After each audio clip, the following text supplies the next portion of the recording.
warahmatullahi wabarakatuh. Terima kasih atas kehadiran Bapak Ibu semuanya yang bersedia hadir dan meluangkan waktunya untuk mendengarkan saya. Kita berbagi bersama bukan berarti saya di depan adalah saya lebih pintar, tidak. Apakah saya di depan lebih baik juga tidak. Hanya saya memperoleh ilmunya di sini terlebih dahulu, seperti itu Bapak Ibu. Dan mengapa saya harus destinasikan? Karena menurut saya budaya positif ini cocok sekali untuk kita terapkan di sekolah kita. Alangkah lebih indahnya, lebih baiknya jika kita juga menerapkan budaya positif ini di kelas kita masing-masing. Dan ketika kita bisa menerapkan budaya positif ini di kelas kita masing-masing, insya Allah akan menerapkan budaya positif di sekolah kita. Apa itu budaya positif dan apa saja nanti akan kita pelajari bersama-sama.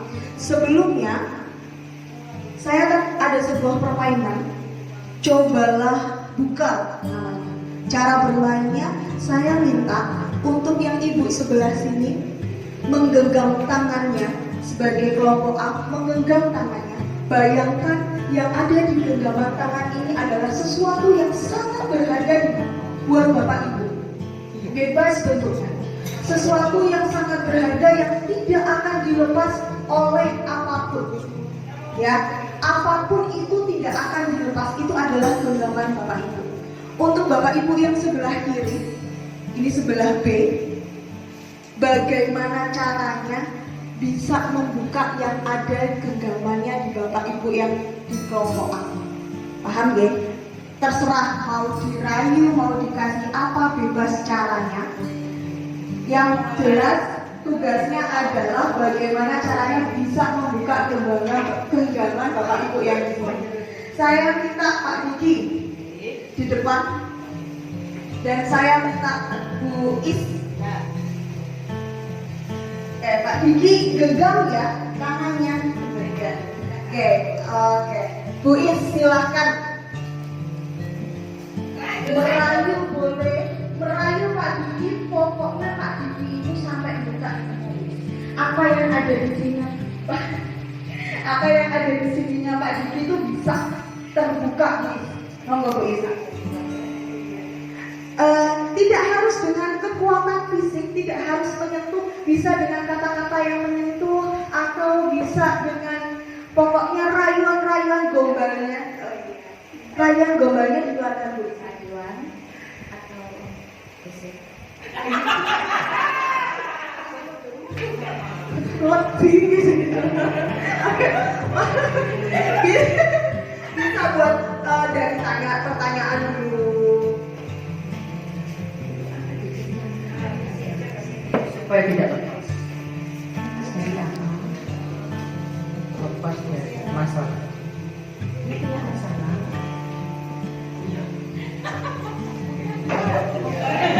Selesaikan tidak masalahnya. Boleh. Bisa saya bantu masalahnya. Oke. Kalau tidak dibuka, saya tidak bisa membantu masalah Anda. Tolong dibuka sedikit nanti saya bisa masuk. Oke? Saya malu. Oh, tidak usah malu. Akan saya turunkan kemaluan.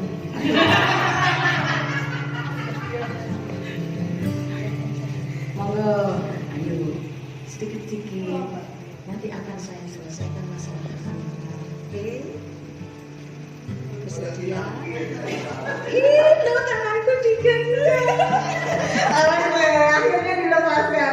Tadi kita boleh tahu apa yang di genggamannya Pak Diki sampai Bu Is memperoleh genggamannya Pak Diki. Kira-kira apa yang tadi Pak Diki genggam, yang awalnya tadi Pak Diki tidak akan dilepaskan tapi ujung-ujungnya bisa dilepaskan. Kira-kira apa Pak Diki? Cewek. Kayaknya calon mertua.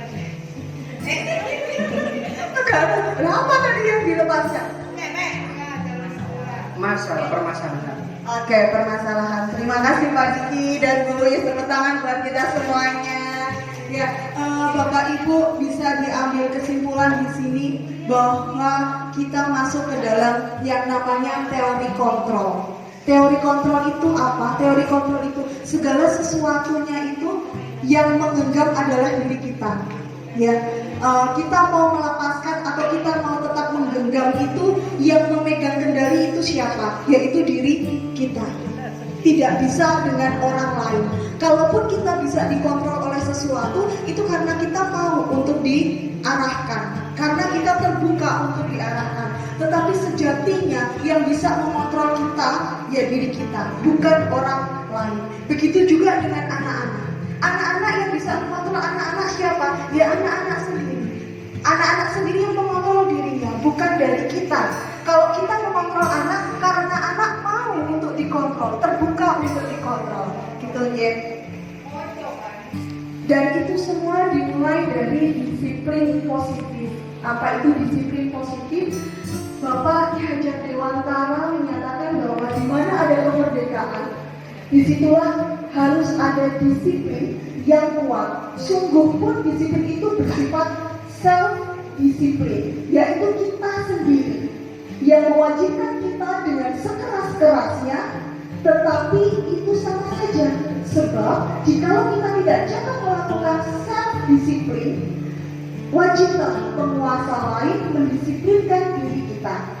Dan peraturan demikian itulah harus ada di dalam suasana yang berbeda. Suasana yang berbeda itu yang bagaimana? Yang anak mau dari dalam dirinya sendiri. Tidak mengekang Bapak Ibu, tidak mengekang apa maunya anak. Karena kembali lagi teori kontrol yang bisa mengontrol diri adalah dirinya sendiri. Dan disiplin positif ini alangkah lebih baiknya, alangkah lebih bagusnya jika didasari dengan teori motivasi. Kira-kira ada 3 teori motivasi. Kira-kira disiplin yang setiap saat kita lakukan di anak-anak, misalkan datang tepat waktu atau mengerjakan tugas tepat waktu, kira-kira anak-anak kita itu ada di posisi 1, 2, atau 3 Bapak Ibu. Saya minta pendapatnya dari Bulis. Yang pertama itu, anak itu melakukan disiplin itu karena dia ingin menghindari ketidaknyamanan atau hukuman yang biasa kita lakukan. Atau yang kedua, karena anak melakukan itu karena ingin imbalan atau penghargaan dari orang lain.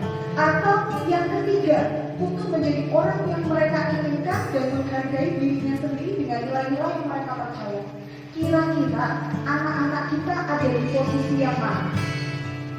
Tulis, tulis yang di kelas 2.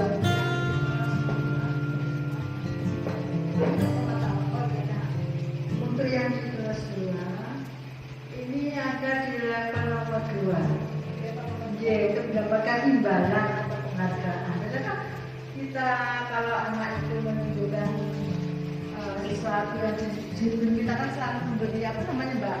Reward. Terus bagus. Oke. Hari ini kamu lebih mantap. Jadi saya begitu. Terima kasih Tulis. Kalau yang di kelas 6 buat perilaku disiplin anak yang selama ini dilakukan itu lebih kayak nomor 1, nomor 2 atau nomor 3? Monggo.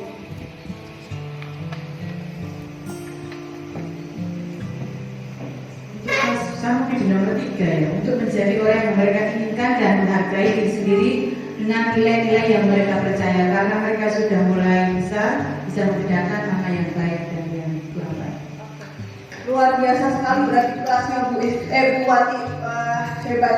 Karena Bu Wati di kelas saya jujur untuk anak melakukan disiplin tepat waktu itu rata-rata kemarin ketika tanya itu karena masih ada di posisi 1. Itu adalah kelas saya. Kelas saya, kenapa sih kamu berangkat pagi?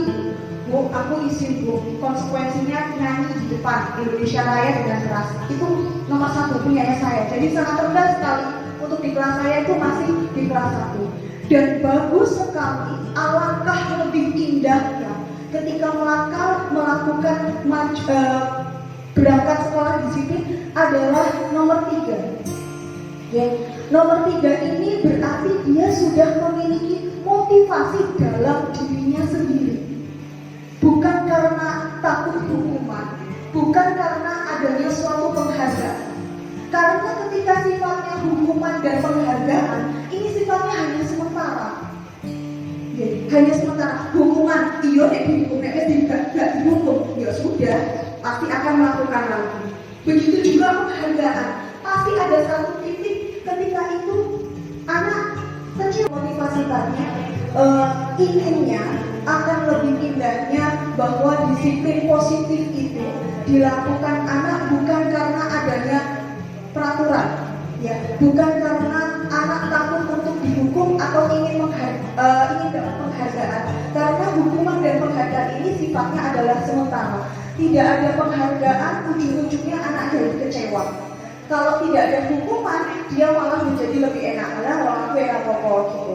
Yang diinginkan adalah yang nomor 3, bahwa mereka datang tepat waktu. Kenapa sih? Ya karena saya ingin menghargai waktu. Kenapa sih saya harus membuang sampah pada tempatnya? Ya karena biar lingkungannya itu bersih gitu. Jadi tanpa disuruh pun ketika ada sampah dia langsung pungut, langsung dimasukkan tanpa guru harus mas tolong diambilkan mas dibuang. Itu adalah keinginan ya. Kalau ini anak-anak bayangkan satu sekolah ini sudah disiplin positifnya itu motivasinya karena intrinsik, pasti gurunya tidak akan ya, atau gurunya pun tidak jadi ada masalah gitu ya, adem ayem loh jinawi seperti itu. Tapi itu tidak mungkin. Kembali lagi kontrolnya anak terkadang terlepas, kadang juga ikut. Jangankan anak-anak, kita sendiri pun yang dewasa ini pun untuk mengontrol diri kita sendiri susahnya bukan main. Saya gitu untuk datang tepat waktu aja dan tahu kalau bahwa datang tepat waktu itu adalah sesuatu yang sangat yakin nilainya baik, tetapi apalah daya kontrol diri ini yang memang kurang kuat seperti itu. Nah, bagaimana bagaimana kita menerapkan disiplin positif itu di kelas, ya Bapak Ibu?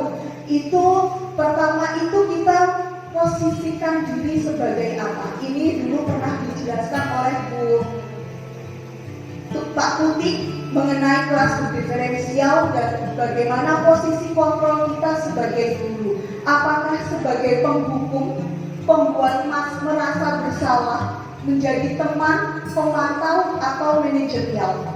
Sudah ada perubahan mungkin ya Ibu ya. Dulu kan kita sudah memiliki materi penghukum di sini, berarti kita itu apa-apa sekarang mendukung anak. Salah sedikit disuruh menyalin PR selama 5 kali misalkan kalau tidak mengerjakan PR, atau disuruh keliling lapangan yang di situ anak merasa malu seperti itu.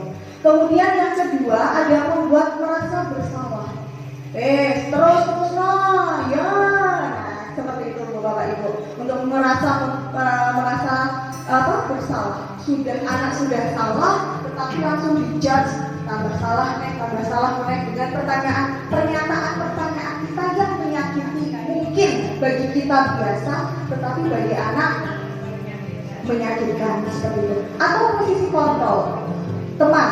Kalau teman ini ya sebagai menjadi teman, sisi negatifnya adalah ketika satu waktu ini sudah saya terapkan menjadi teman. Terkadang ketika saya nempel itu negatifnya menjadi teman. Karena anak sudah merasa ini guruku wajahku gitu. Jadinya anak-anak itu belum kok sebut gitu. Kalau pemantau di sini dilihat dulu anak bagaimana, terus kemudian dari melihat nanti anak ditarik ke posisi ke manajerial. Manajerial itu dilihat dulu sama dengan pemantau, melihat dulu kesalahannya apa, kemudian anak-anak itu dipanggil. Tidak langsung di depan kelas, tetapi dipanggil secara pribadi. Saya sudah mempraktekkan ini untuk manajerial. Suatu permasalahan saya selesaikan dengan yang namanya segitiga restitusi, Bu Dewi, yang kita ditanyakan. Apa itu segitiga restitusi? Itu ada 3. Yang pertama adalah menstabilkan identitas, di mana anak ini diposisikan sebetulnya kamu sudah melakukan apa? Hari ini kamu tadi melakukan apa? Kira-kira yang kamu lakukan tadi itu baik atau tidak? sesuai dengan nilai keyakinanmu atau tidak? Pasti anak sadar, Bu. Enggak, Bu. Nah, baru dari situ validasi tindakan yang salah. Kalau tidak, kenapa kok tadi kamu melakukan itu? Pasti ada satu alasan mengapa kamu tadi melakukan hal tersebut. Itu adalah divalidasi kesalahan, Bu. Nanti anak menjawab kok, Bu. Dia tadi, Bu, soalnya ini. Nah, itu kamu sebetulnya sudah sesuai dengan kesepakatan atau keyakinan kelas kita tidak? Ya tidak, Bu.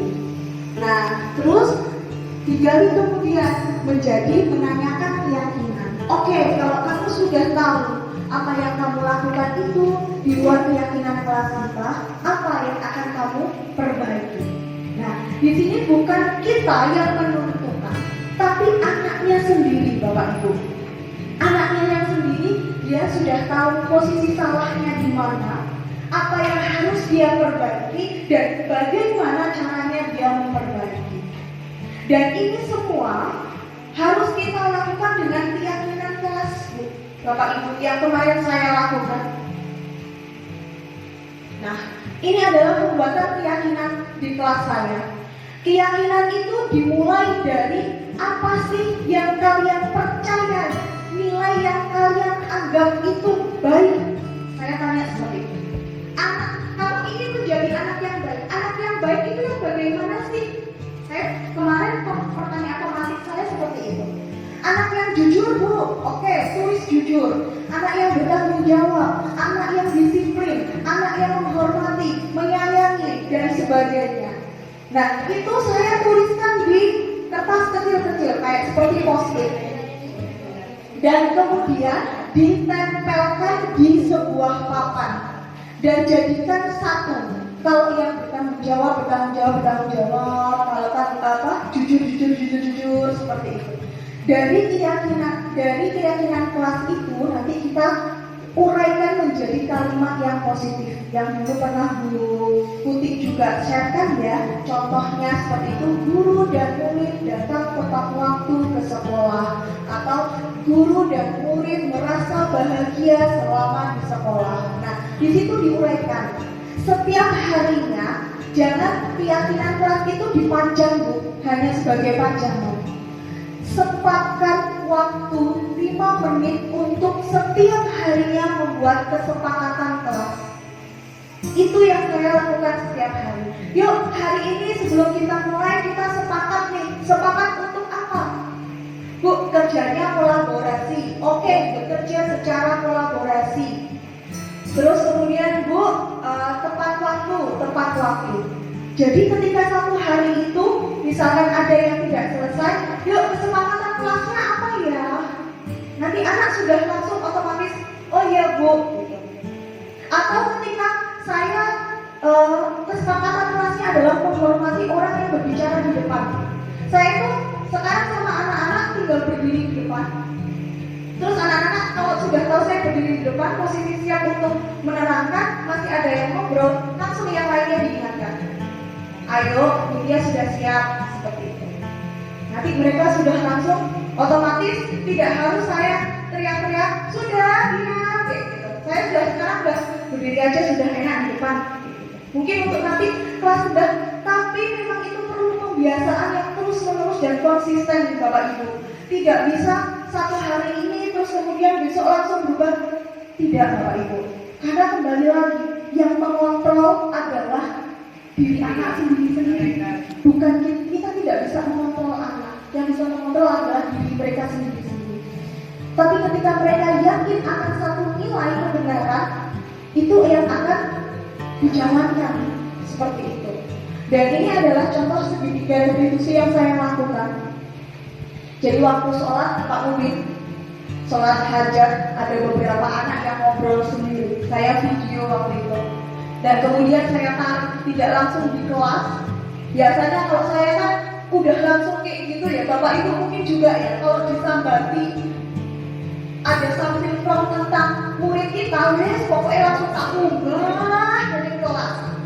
Padahal sebetulnya ketika saya wawancara kepada anak, Mas, enakan di tiap panggung dipanggil seperti ini atau dia langsung keluarkan jawabannya apa, Azam, ini Rafa sama Azam yang notabene itu di kelas saya ya lumayan pinter lah nih Bapak Ibu, bukan tuh buat masalah, tapi memang saya buat tarik buat kamu loh juga bersalah gitu. Kamu juga melanggar keyakinan kelas seperti itu. Dan ketika saya tanyakan, ya enakan dipanggil gini Bu, nggak malu sama teman-teman, nggak diarani sama teman-teman, kemudian setelah itu nggak diejek. Oh ternyata seperti ini ya ketika saya memposisikan tadi yang nomor 2 merasa berbuat bersalah. Ternyata saya juga salah kepada anak-anak. Yang saya lakukan langsung menghakimi di depan murid itu ternyata membuat anak itu di hatinya itu sudah tergores sakit kayak gitu. Dan ya akhirnya sekarang pun begitu juga dengan Firza juga saya pakai sekedar diskusi, cuma saya tidak saya tidak tampilkan. Firza juga seperti itu, saya tanya, saya tarik seperti itu. Sekarang saya ke Firza, katanya mau jadi anak yang baik bagaimana seperti itu. Mungkin nanti di kelas saya Pak Mubin, Bu Menor, kemarin sudah saya tekankan, kalian berbuat seperti ini tidak hanya ketika ada Butia, tapi tolong kepada semua guru yang masuk di kelasnya Butia, jadikan kalian itu menjadi anak-anak yang menginspirasi teman-teman yang lain. Mungkin ini yang bisa dicontoh di Bapak Ibu nanti sedikit demi sedikit perlahan namanya membentuk karakter ya Bapak Ibu. Membentuk karakter itu tidak semudah membalikan telapak tangan, tetapi butuh proses yang sangat panjang. Dan anak-anak, begitulah anak-anak, bukan anak-anak yang menjadi dewasa. Ya, bukan anak-anak yang kita didik untuk menjadi dewasa seperti kita. Ya anak-anak, bagaimana yang dewasa ini, karena kita dewasa sudah pernah mengalami menjadi anak-anak, ya bagaimana caranya kita menyelami anak-anak. Itulah ya Bapak Ibu untuk budaya positif yang saya kira ketika ini dibangun di dalam kelas masing-masing, saya pandangannya ke depan itu ketika setiap kelas memiliki keyakinannya masing-masing, kita jadikan satu dari kelas 1 nanti keyakinannya apa yang sudah disepakati oleh anak-anak nih Bapak Ibu. Terus kemudian kelas 2 apa, kelas 3 apa, dijadikan satu, itu menjadi keyakinan sekolah, itu akan menjadi lebih mengena ke anak-anak daripada hanya sekedar tata tertib yang anak-anak pun ketika membuat tata tertib itu tidak tahu maksudnya apa, untuk apa, sisi positifnya saya itu apa gitu. Ya sama ya dengan kita ya, kita pun akan melakukan sesuatu hal, manfaatnya gak kok itu apa kan kayak gitu. Tidak mau sendiri ya, tidak mau sendiri. Dapat apa sih aku kan gitu, dapat apa sih saya. Nah anak-anak pun seperti itu gitu ya, anak-anak pun seperti itu, mencoba untuk merubah ke arah yang lebih baik. Saya tidak bisa sendiri, saya butuh kolaborasi dari Bapak Ibu semuanya untuk membentuk sekolah yang positif gitu. Ya itu pernyataan saya ingin mencoba. Saya ingin menerapkan di kelas saya, mungkin bisa. Sementara ini sudah. Jadi setiap sebelum pulang minimal 5 menit atau 7 menit, mungkin 10 menit anak-anak mesti mohon maaf, saya mengingatkan Anda dan setiap hari saya butuhkan. Jadi kamu punya anggota tubuh kadang mana tanganmu duanya, yuk angkat. Nah tangan, kaki, mata, telinga, hidung, mulut, tolong digunakan Untuk hal-hal yang baik. untuk hal-hal yang baik. Satu itu, yang kedua jangan sampai, jadi mohon dipikir dulu, supaya dipikir dulu jika kamu mau menggerakkan tangan atau apa itu kira-kira merugikan temanmu atau mungkin orang lain, saya juga. Jadi terus ketika berulang-ulang wajar, gak usah aneh-aneh, jerit-jerit, dan paling saya itu mungkin di situ mungkin nggak tahu masuk yang mana. Iya, betul. Itu menerapkan bahwa keyakinan nilai-nilai yang baik itu selalu ditanamkan bahwa apa yang kita ucapkan, apa yang kita gerakkan itu semua dipertanggungjawabkan. Alangkah lebih indahnya Bu Lili kalau itu menjadi suatu kesepakatan di awal yang kemudian di akhir adalah mereka merefleksikan. Nah itu tadi yang Nah, kita coba ya di kalau awal. Bu Lili tadi kan ketika Di di terakhir, akhir gitu ya. kan, berarti di akhir itu nanti sama akan ya sudah setelah itu mereka pulang. Nah, alangkah lebih baiknya ketika awal itu diingatkan, yuk kesepakatan kelas sesuai dengan keyakinan kita seperti itu, bahwa kita berdisiplin, bahwa kita jujur, bahwa kita bertanggung jawab, bahwa kita menghormati dan menyayangi, misalkan seperti itu. Nanti di akhir Bu Lili bisa loh pakai yang pohon harapan dan keyakinan itu bisa dipakai, monggo Bu Lili pakai post-it, kita berkolaborasi bersama di sana, bahwa di refleksinya terakhir anak adalah nilai keyakinan apa yang sudah kamu laksanakan hari ini, tanggung jawabkah kamu hari ini, disiplinkah kamu hari ini. Nah itu nanti ketika terus menerus anak akan menjadi terbiasa untuk melakukan nilai-nilai kebajikan seperti itu. Jadi ada kesepakatan kelas di awal, diakhiri dengan refleksi. Seperti itu mungkin akan lebih bagus. Dan saya pun harus mengakui mungkin, jadi terakhir mesti saya gunakan anak-anak dalam pembelajaran ini. Mungkin saya sebagai guru tapi ada salah kata atau salah perilaku Bu Lili dalam menjelaskan masih kurang benar, itu saya selalu minta maaf. Jadi mohon maaf kalau ada salah. Yang mudah-mudahan aja ilmu yang bermanfaat ini bisa, ilmu yang diberikan Bu Lili bisa bermanfaat dunia akhirat, itu mesti saya tanamkan kayak gitu. Ya betul Bu Lili. Ya memang seperti itu, harus harus ada dari dua sisi. Tidak hanya kita yang tuek dewasa itu selalu benar, tidak, tetapi harus diingatkan dari yang anak-anak ini seperti itu. Oke, begitu Bapak Ibu tentang budaya positif. Terima kasih atas waktunya. Terima kasih dari saya. Mohon maaf jika ada yang tersinggung. Mohon maaf kalau ada salah-salah kata dari saya. Semua untuk ke arah yang lebih baik. Wassalamualaikum warahmatullahi wabarakatuh.